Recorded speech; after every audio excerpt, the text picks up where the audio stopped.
திருச்சி விமான நிலையம் அருகே சுங்கச்சாவடியில் 100 கிலோ தங்கத்தை தேர்தல் பறக்கும் படையினர் பறிமுதல் செய்துள்ளனர். இது தொடர்பான கூடுதல் விவரங்களை நம் செய்தியாளர் லெனினிடம் கேட்கலாம். லெனின், இந்த 100 கிலோ தங்கம் எங்கு, யாரால், எப்பொழுது பறிமுதல் செய்யப்பட்டது? அதாவது ஒசூர், சேலம், திருச்சி, புதுக்கோட்டை இந்த பகுதிகளில் எல்லாத்திலும் இருக்கக்கூடிய நகைக்கடைகளுக்கு நகைகளை விநியோகிப்பதற்காக ஒரு தனியார் நகை விற்பனை நிறுவனத்தின் மூலமாக அனுப்பி வைக்கப்பட்ட தங்கம் அது. ஒரு சிறிய வேன் மூலமாக அந்த தங்கம் ஒசூரில் விநியோகிக்கப்பட்டிருக்கு, பின்னர் சேலத்தில் விநியோகிக்கப்பட்டிருக்கு. அதற்கு பிறகு அந்த நகைக்கடைகளுக்கு திருச்சியில் விநியோகிக்கப்பட்டிருக்கு.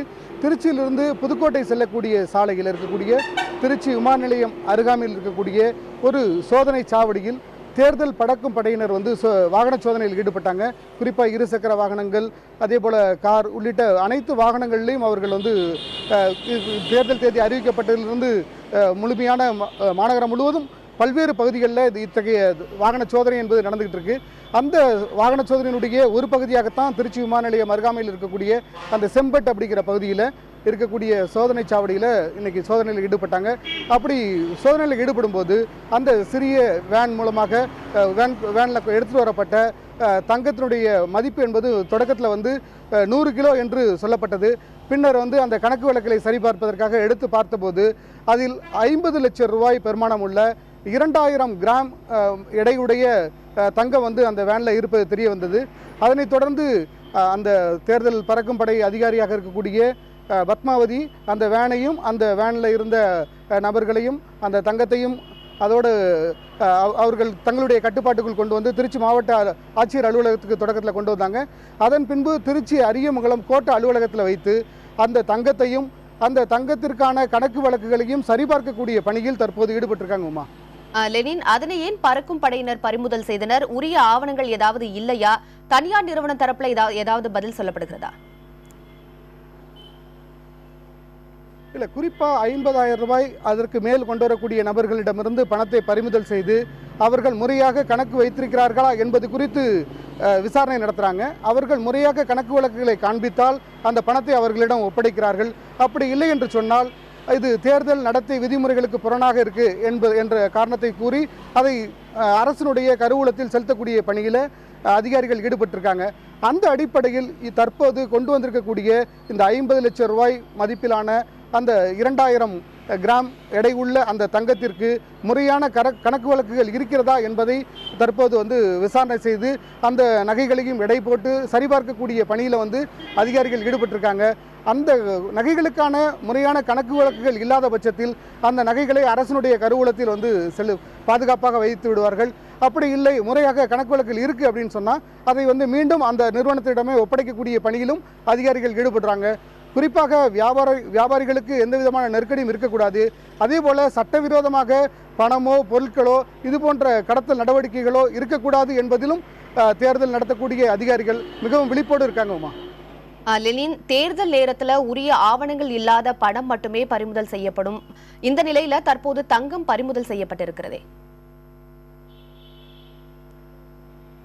இல்லை, தங்கம் மட்டுமல்ல, நீங்கள் சில்வர் பாத்திரமாக இருந்தால் கூட தேர்தலுக்காக, ஓட்டுக்காக, அது மக்களுக்கு விநியோகிக்கிறதுக்காக ஒரு லாரி மூலமாக நிறைய எடுத்துகிட்டு வரப்பட்டால் அதையும் பறிமுதல் செய்வாங்க. கடந்த தேர்தல்களில் நம்மளால் அதை பார்க்க முடிஞ்சது. கும்பகோணத்திலேருந்து வெளி மாநிலங்களுக்கும் வெளி மாவட்டங்களுக்கும் ஏற்றுமதி செய்யக்கூடிய பித்தளை செம்புகளாக இருக்கட்டும், அதே போல் சில்வர் குடங்களாக இருக்கட்டும், பிளாஸ்டிக் குடங்களாக இருக்கட்டும், இதெல்லாம் லாரியில் கொண்டு வரும்போது முறையான கணக்கு வழக்குகள் எந்தெந்த கடைகளுக்கு போகுது என்பதற்கான இன்வாய்ஸ்லாம் இல்லைன்னு சொன்னால் அந்த பொருட்களை பறிமுதல் செய்யக்கூடிய பணியில் ஏற்கனவே தேர்தல் அதிகாரிகள் ஈடுபட்டிருக்காங்க.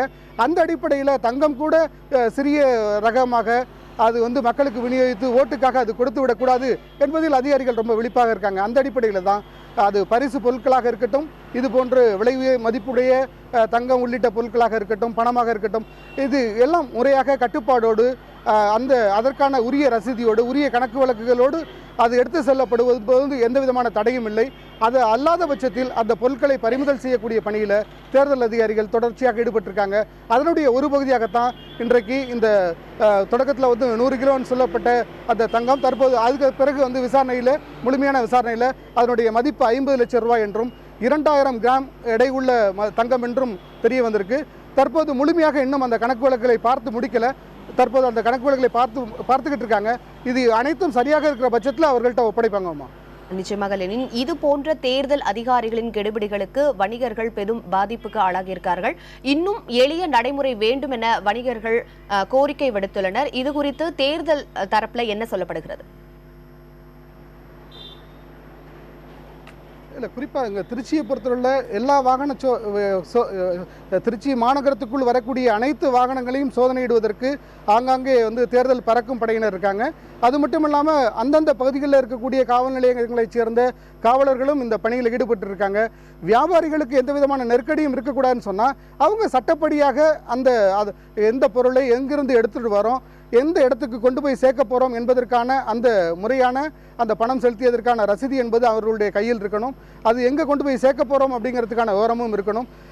அதற்குரிய பொருட்கள் மட்டுமே அந்த வாகனத்தில் இருக்கணும். அப்படி இருந்துச்சுன்னு சொன்னால் அவர்களுக்கு எந்த விதமான தடையும் காவல்துறையினரோ அல்லது தேர்தல் பறக்கும் படையினரோ அல்லது தேர்தல் நடத்தக்கூடிய அதிகாரிகளோ அதற்கு அத்தகைய நெருக்கடி என்பது கொடுக்கறதில்லை. அதற்கு மாறாக முறையில்லாமல் எந்த விதமான ரசீதியும் இல்லாமல் எங்கிருந்து எடுத்துகிட்டு வரோம், எந்த இடத்துக்கு கொண்டு போய் சேர்க்க போகிறோம் என்கின்ற விவரங்கள் இல்லாமல் வரக்கூடிய பொருட்களுக்கு மட்டும்தான் இது போன்ற நெருக்கடி இருக்கிறது. அதே போல் வரக்கூடிய பணங்களுக்கும் இந்த பறிமுதல் செய்யக்கூடிய ஒரு சூழ்நிலை என்பது நம்மால் பார்க்க முடிகிறது. இதுவரை திருச்சியை பொறுத்தவரை எந்த விதமான தேர்தல் முறைகேடு குறித்த வழக்குகளும் இதுவரை பதிவு செய்யப்படலை. மற்ற மாவட்டங்கள்லாம் கூட 50, 25 அப்படின்னு பல்வேறு வகைகளில் வழக்குகள் பதிவு செய்யப்பட்டிருக்கு. ஆனால் திருச்சியை பொறுத்தவரை இதுவரை ஒரு வழக்கு கூட பதிவு செய்யப்படலை. அத்தகைய அளவில் ஒரு கட்டுப்பாடான சூழ்நிலையை திருச்சியில் உருவாக்கியிருக்காங்கம்மா.